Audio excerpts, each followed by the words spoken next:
We're back in the allotment garden kitchen and we're going to be cooking not one, not two, but three different fruit crumbles. We're going to do a strawberry crumble, a rhubarb crumble and a raspberry crumble. All of the fruit is off the allotment, picked the day before.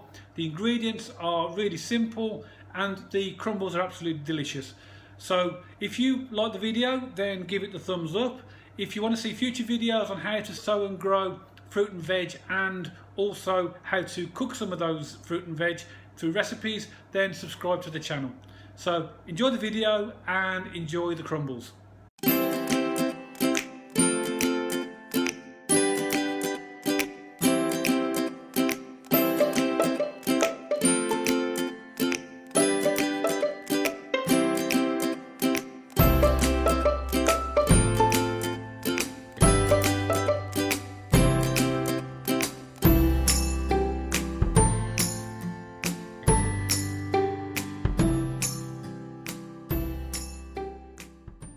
So we're going to prepare three fruit crumbles. As you can see, we have rhubarb, raspberries and strawberries, all picked from the allotment yesterday. So we're going to prepare the fruit, and the crumble mix, which we do in a minute, will be the same for all three. So it's all to do with how you like your fruit prepared, and we'll talk about that as we go through each one. The first one we'll do then is we'll start to prepare the rhubarb. So to prepare the rhubarb, we need to try and make it a little bit more flavoursome. It's quite a bitter fruit when you first take it off or take it out the ground. So the first thing to do is completely wash all of the stalks. This has been washed in water. This was picked off the allotment yesterday. Then we're going to cut off these red ends here, which I'll do now. So we'll just take the red ends off. Have a good sharp knife. The red ends are the bits that were taken at the bottom of the stalk. We don't want them, so we'll get rid of the red ends. Now what we need to do is cut it into chunks. A sharp knife.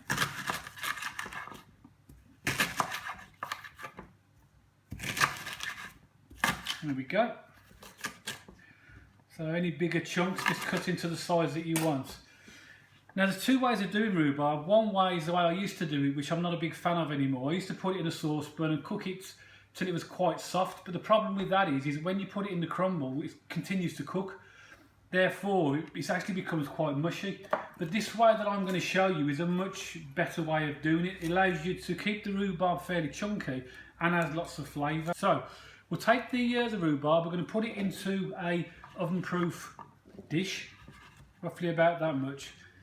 And then we're now going to add a little bit of flavour to this. I'm going to add firstly some brown sugar, and we do need to add some sweetness to this because it is quite bitter. So I'd say there's probably about three tablespoons of brown sugar, and then I'm going to add a tablespoon of cinnamon, like that. And then a little bit of water just to help bind it, but not too much. So then we mix all that together, because what we're going to do now is make sure the rhubarb is coated in the sugar and cinnamon. And when you've mixed it all up, just check whether you think you've got enough of the flavours that you like in there. So you might want to add a little bit more cinnamon or a bit more sugar into that. I think that'll be alright. Now remember, for sweetness, you want to sweeten this up, but there is also sweetness in the crumble mix as well. So you don't want to over sweeten this. What we'll do now is we'll put this in an oven, 180 degrees centigrade, which is 350 degrees Fahrenheit, for about 10 minutes. And all that will do will soften the rhubarb. We're not trying to cook the rhubarb at this stage. We're only trying to partially cook it and allow the cinnamon and the sugar to marinate into the rhubarb. And then when we put it into the crumble dish and put the crumble on top, it will then cook again when we put the crumble in the oven. So we're going to put that in the oven then for about 10 minutes at 180 degrees centigrade, 350 degrees Fahrenheit. So I've just taken the rhubarb out of the oven. It's been in for just over 10 minutes. And you can see that it's now coated in the brown sugar and the cinnamon. If you were to push on it, it doesn't actually feel soft because it's going to cook further when you put the crumble on top and put it in the oven, because the crumble will cook for about half an hour as well. So you don't want it really soft at this point. So to prepare the raspberries have got a fairly sharp taste to them, so you will need to add a bit of sweetness. So the way I tend to do this is put the amount of raspberries you want directly into whatever the bowl is. You want to cover up to about half, I would say, because you want room for your crumble mix. Then add some caster sugar in. So there's not an awful lot of sugar here, because you've got to remember that you don't want to sweeten them too much, because there is going to be sweetness in the crumble itself. And just give it a gentle mix. You don't want to over mix this, because otherwise you'll find that the raspberries will break up quite easily. And that's it really. You will find that as the sugar starts to absorb in the raspberries, it will become a bit of moisture in there. And then we'll add the crumble mix on top of that to give us the crumble. I think we might have a few more raspberries in there. Looking at that, it looks a little bit shallow. In fact, we'll put the rest of these in all the time we mix them around. You can adjust the amount of fruit in your crumble to whatever suits you. So by the time the sugar that's in there is absorbed into the raspberries, that will actually sort of go down just a little bit to give more room for the crumble. That's perfect. And finally we come on to the strawberries, which are quite easy and simple to prepare. As you can see, I've got one of these foil dishes here, which is great because I make so many, because of the amount of fruit and veg I get in the allotments, just allows me to give them away. And because they're disposable, it's not using expensive dishes. Literally half or quarter the strawberries as you wish, and then fill this up to about half full. Now you can add sugar to these if you want. I don't do that because I think the strawberries themselves are sweet enough.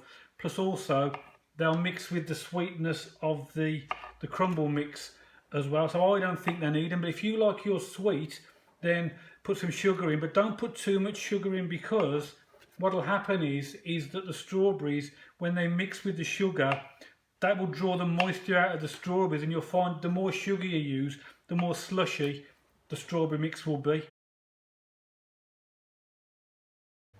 So this is how we make the crumble mix. So we have flour. It can be plain flour or self-raising. There's no need specifically to have self-raising flour, because this doesn't rise very much. We have butter. I'm using plant-based margarine because my daughter's a vegan, so this is plant-based butter. We have soft brown sugar or Demerara sugar, and also we have some desiccated coconut, which is something that I add to add a little bit of extra flavour to the crumble mix. And then there's a bit of caster sugar for just dusting over the top of the crumble after it's finished. The base ingredients for the crumble are 100 grams of flour, 50 grams of butter, and 50 grams of brown or Demerara sugar. And then if you want to make more, you just multiply those proportions. So here, because I'm making a lot of crumbles after I've done the video, not just the 3 that I'm doing here, we've got 600 grams of flour, 300 grams of butter, and 300 grams of sugar, all based upon those proportions. So there's your base ingredients. Now we need to put them together. Now here's the fun part, particularly if you've got kids, they'll love doing this. So you'll put your flour into your bowl, as you can see it's already in there, and then add your butter to the flour. Add it all in there. And then what we're going to do, which is the bit that the kids love, is we're going to get in there with our hands, and make sure your hands are thoroughly clean. I've just scrubbed my hands again before I did this and dried them thoroughly. So now we just literally get in and just pinch the flour into the butter, and just get in there and squidge it along. The flour will start to take in the butter, and it will start to dry out a little bit. And this is really the base of the crumble. All the other dry ingredients add a bit of sweetness and flavour to the crumble mix. You can see that if you're using softened butter like I have, you'll find that it goes in pretty quickly. If you're using slab butter, you're best leaving that at room temperature for an hour or so before you do this. Otherwise, you'll find it much more difficult to crumble into the mix as I'm doing here. That looks great. Already you can see it's starting to go in a sort of consistency that resembles breadcrumbs. That's absolutely fine. Then we're going to add in a minute, when we've done this, we're going to add in our sugar and our desiccated coconut. The sugar is important for sweetness, obviously. The desiccated coconut just gives that little bit of extra flavour. You see, that's perfect. You can see the breadcrumb consistency. And when you take a little bit in your hand and squeeze it, it should stay together like that, but then crumble quite easily when to break up. That's absolutely perfect. Then we'll take our sugar, mix that in. And then just again, all mix it in with your hands here, and that's just putting the sweetness into our mix.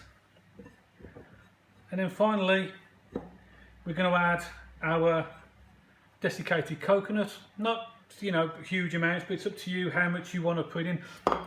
If you wanted to, you could add, instead of desiccated coconuts, you could add ground almonds. And that is absolutely perfect. And that is literally your crumble mix. Very, very simple. As long as you get the proportions of the butter and the flour correct, and then add in the sugar, then you should get it right every single time. The final bit is then to put our crumble mix over the pre-prepared fruit. So we can see our raspberries, our rhubarb and our strawberries all in their dishes ready. So we literally get our crumble mix and gently just put it on top of each one. You want to just level it out with your hand, and you don't really want to compact it. Just give it a gentle, very gentle pat, because you don't want to compact it too much. And you just put a bit of loose crumble over the top, and we'll do that for the rhubarb as well. Lovely, it smells amazing. And then we do that for our strawberries also. Don't worry if you lose a bit on the side, it can be quite messy, but that's okay. There we go. That crumble that's spare will be used for other crumbles. There we go. Beautiful. There we go. And just to finish it off, we will take a bit of caster sugar and just literally sprinkle it like this over the top. They look, without even being cooked, they look amazing, they smell amazing, and when they're cooked they taste amazing as well. There you go. So that's all 3 crumbles ready. Now, to cook these crumbles, you'll cook them for 30 to 35 minutes at 180 degrees centigrade, which is gas mark 4, or 350 degrees Fahrenheit. If you don't want to cook them straight away, what you can do is cling film over them and put them in the freezer, and then when you're ready to cook them, take them out of the freezer and put them, you can cook them from frozen in your oven, and they taste fresh every single time. Maybe add on an extra couple of minutes if it's maybe 5 minutes if it's frozen. So here you can see the raspberry crumble, which I've just cooked. It's been in the oven 35 minutes, and you can see it's a really nice sort of golden brown colour. You can see some of the raspberry has actually seeped out of the edges, which means it's cooked nicely. So what we're going to do now is cut into it. You can see the crumble breaking up, look at that. Do the bigger spoon really. And I'll have some of the juice on there. It's really lovely. That'll be nice now with a bit of custard or a bit of ice cream, or even some fresh cream, whichever you like.